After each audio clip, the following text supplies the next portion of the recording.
गणेशाय नमः, श्री सरस्वत्याय नमः, श्री स्वस्तानी परमेश्वराय नमः। अथ श्री स्वस्तानी परमेश्वरीको पुष्पाञ्जली। चन्दन अक्षता फूल लिएर पुष्पाञ्जली गर्नु। ओम हेम ब्रह्मा वरुणेन्द्र रुद्र मरुतस्त तुबन्ति दिवैस्तवै वेदै साङ्कपदो कर्मोपनिषतिर्गायन्ति सामगा ध्यानावस्थित तद्गते न मनसा पश्यन्ति यं योगिनो यस्यान्तन्नवबिन्दु सुरासुरगणा देवाय तस्मै नमः। श्रीमत् चन्दन चलचितो जलबपु शुक्लाम्बरा मल्लिका मालालङ्कित कुण्डला प्रविलसमुक्ताम्बली शोभिता सर्वज्ञान निदान पुस्तकधरा रुद्राक्षे मालाकरा वाग्देवी वदनाम्बुजे वसतु मे त्रैलोक्ये माता चिरम्। मुखं करोति वाचालं पङ्गुलं गयते गिरिं यत्कृपामः वन्दे परमानन्द माधवम्। नमो भगवते तस्मै व्यासाय मितेजसे यस्य प्रसादाय दक्षामि नारायण कथामिमम्।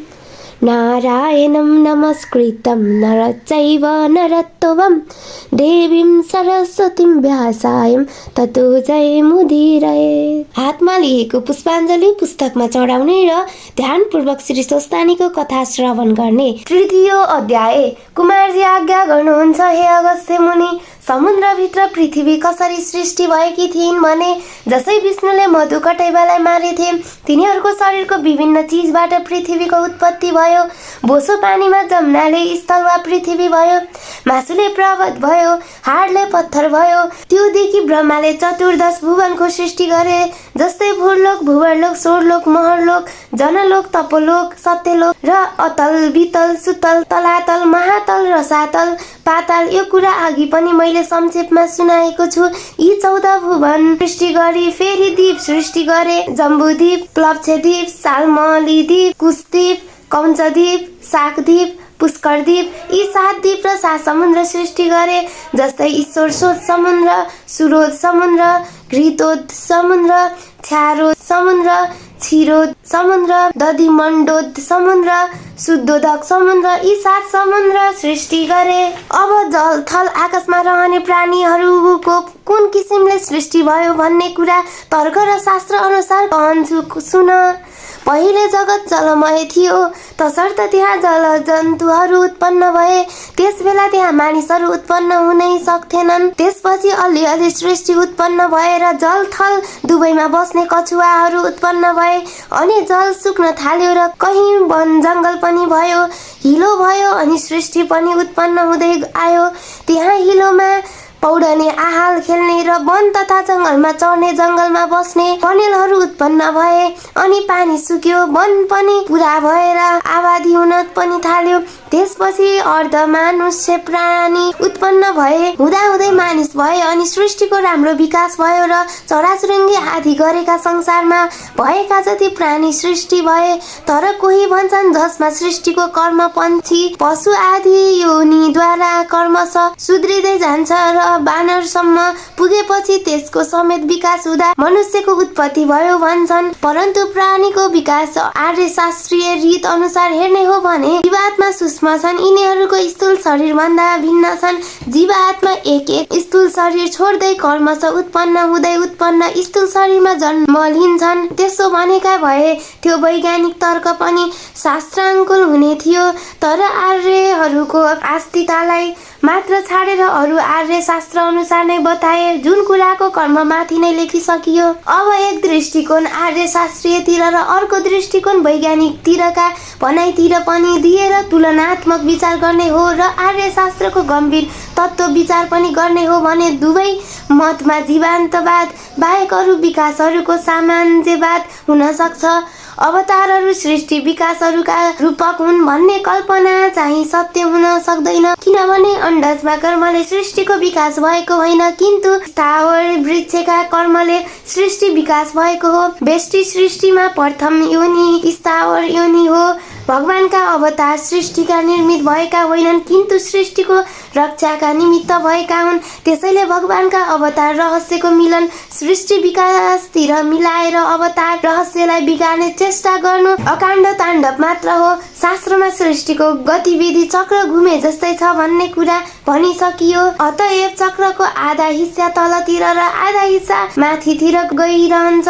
त्यस्तै सृष्टि चक्रको पनि दुई भाग छ, एक व्यष्टि सृष्टि, अर्को समष्टि सृष्टि अथवा ब्रह्माण्ड सृष्टि या सामूहिक सृष्टि। त्यसमा व्यष्टि सृष्टि तपगुणबाट सत्वगुणतिर चढ्दै जान्छ, समिष्ट सृष्टि सत्वगुणबाट तमोगुणतिर ओर्लदै जान्छ।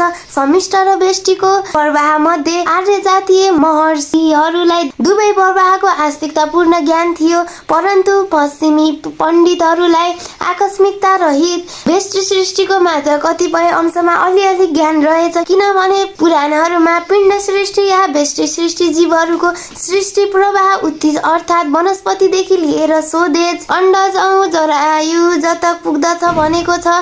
समुद्रका तरङ्गै पिछे सूर्यको प्रतिबिम्ब परे जस्तो प्रकृति माताका त्रिगुण तरङ्गमा परमात्मा रूपी सूर्यका प्रतिबिम्बीहरू जीवहरूको सृष्टि स्वाभाविक छ, बराबर भइरहेको पनि छ। यी जीवहरूको गतिविधि तमोगुणबाट आविर्भाव भएर सत्वगुणतिर सर्कदै जान्छ। यता 84 लाख योनिका गुणामा सर्वप्रथम 20 लाख उचित योनि गनेको छ। अरू योनिको संख्या पनि यो हो, जस्तै जलजन्तु 9 लाख, किरा फट्याङ्ग्रा 11 लाख, चराचुरुङ्गी 10 लाख, पशु 30 लाख, 4 लाख बाँदर, त्यसपछि जङ्गली अनार्य जातिका मानिस 2 लाख, अनि पछि मात्र सभ्य मानिस भएर जीवन उत्पन्न हुन्छ।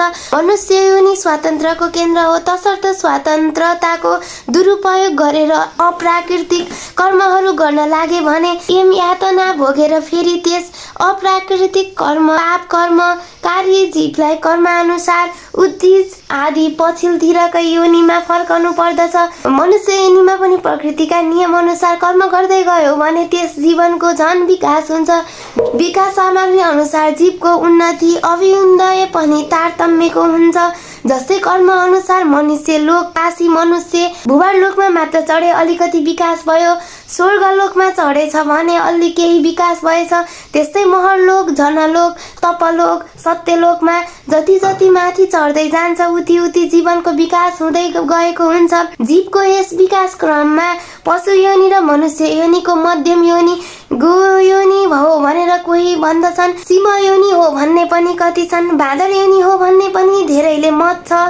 त्यसरी उद्दिजदेखि विकास हुँदै आएको जीव मनुष्य योनिमा आउने बेलामा बाँदर योनि भुक्तान गरेर मात्र आउँछ भन्ने यो शास्त्रीय नियम हो। उन्नति र विकासको धारा सरासर चल्न पाएको खण्डमा जीव ब्रह्मालोकमा सरासर चल्न आएको खण्डमा जीव ब्रह्मालोकमा समेत पुग्न सक्दछ। त्यसपछि मायाका अधिष्ठाता उनै परब्रह्मा परमात्मा सर्वशक्तिमान विज्ञान कन्द सच्चिदानन्द लवलीन हुन्छ। व्यष्टि सृष्टिको यस धाराको कुरा अनन्तवादी वैज्ञानिकहरूको थोर बहुत जानेको र जान्न कोसिस पनि गरेको छ। आत्मवादको समिश्रण हुने हो भने सनै पुराण प्रोक्त व्यष्टि सृष्टिसित वैज्ञानिक विकास संवादको सामान्य जन्य राम्रो नै हुने थियो। मनुष्य योनि र पशु योनिमा बानर योनि मध्य केन्द्र हो भन्ने कुरामा भने पुराण सिद्धान्त र विज्ञान सिद्धान्त मिल्दो जुल्दो नै छ। तर तापसी मनुष्यको पूर्व योनि बानर हो, राजसी मनुष्यको पूर्व योनि सिंह हो, सात्विक मनुष्यको पूर्व योनि गोयोनि हो। तिहारीका सिद्धान्त पनि कुनै नूतन होइन, किनभने पुराणमा सृष्टिका आदि समयमा ब्रह्माजीले अकर्तव्य गर्दा लाज मानेर त्यस शरीरलाई त्याग गरेर त्यही शरीर निहारीका रूपमा परिणत भई अन्धकारका रूपमा दिशा विदिशा फैलियो भन्ने उल्लेख पाइन्छ। त्यसैले त्यो सिद्धान्त पौराणिक एउटा कुनै विषयको आधार मानिकन आफ्नो विचार समेत मिलाएको हो। सृष्टि विचारका प्रसङ्गमा आएका विचारहरू देखाइसकिए अब वेद पुराणको विचार अनुसारको सृष्टि प्रक्रिया देखाइन्छ। पूर्व कल्पना जसरी सृष्टि भयो यस कल्पना पनि ब्रह्माजीले उसै गरी सृष्टि गर्दछन् भन्ने वेदको व्याख्या छ। विश्वकी जननी प्रकृति देवी विज्ञान कन्द सच्चिदानन्दकै कामना अनुसार उत्पन्न भएकी हुन्। विभिन्न स्वरूपकी छन्, ती प्रकृतिलाई माया भन्दछन्। उनका प्रेरक परब्रह्मलाई माई भन्दछन्। तिनै प्रकृतिलाई माई शक्ति पनि भन्दछन्। परब्रह्मलाई शक्तिमान पनि भन्दछन्। उनै शक्ति र शक्तिमान माया र माईबाट उत्पन्न भएका असंख्य प्राणीहरूले यो विश्व खचाखच भरिएको छ। उनैबाट पृथ्वी, जल, तेज, वायु, आकाश र कर्मेन्द्रिय अत कारण पञ्चप्राण उत्पन्न भए। स्थावर जङ्गम पशु पन्छी उनैबाट मानिसहरू देवताहरू पनि उत्पन्न भए। पृथ्वी व्याधि महाभूतदेखि महत्त्वसम्म र ब्रह्मा ब्राह्मणदेखि त्रिन स्तम्भ पर्यन्त सारा प्राणी कसरी कुन आधारमा ब्रह्माण्ड सृष्टि हुँदा सृष्टि हुन्छन् भन्ने कुरामा वेदले बताएको छ। पूर्व कल्पना जस्तो हुन्थ्यो, यस कल्पना पनि उस्तै किसिमसँग ब्रह्माजीले सृष्टि गर्दछन्।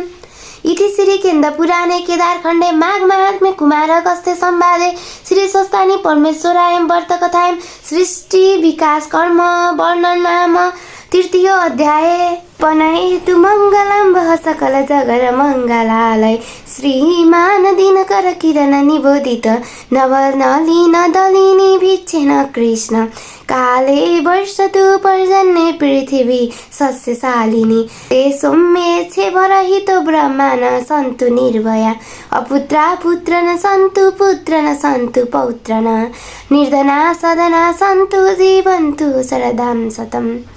तथैव गङ्गा यमुना च तत्र गोदावरी सिन्धु सरस्वती च तीर्थानि सर्वाणि वसन्ति तत्र यत्राचितोदर कथा प्रसङ्ग। या कुन्देन दुसोतहार धवला या शुभ्रवस्त्रावृता या वीणा वरदण्डमण्डितकरा या श्वेत पद्मासना या ब्रह्माचितो शङ्करा प्रभृति दिभिदैव सदा वन्दिता सामा पातु सरस्वती भगवती निस्याढावः कायेन वाचा मनसेन निर्वाह बुद्ध्यात्मना वा प्रकृति स्वभावात् करोमि उदात्म सङ्कलं परस्मै नारायण इति समर्पयेत तत्।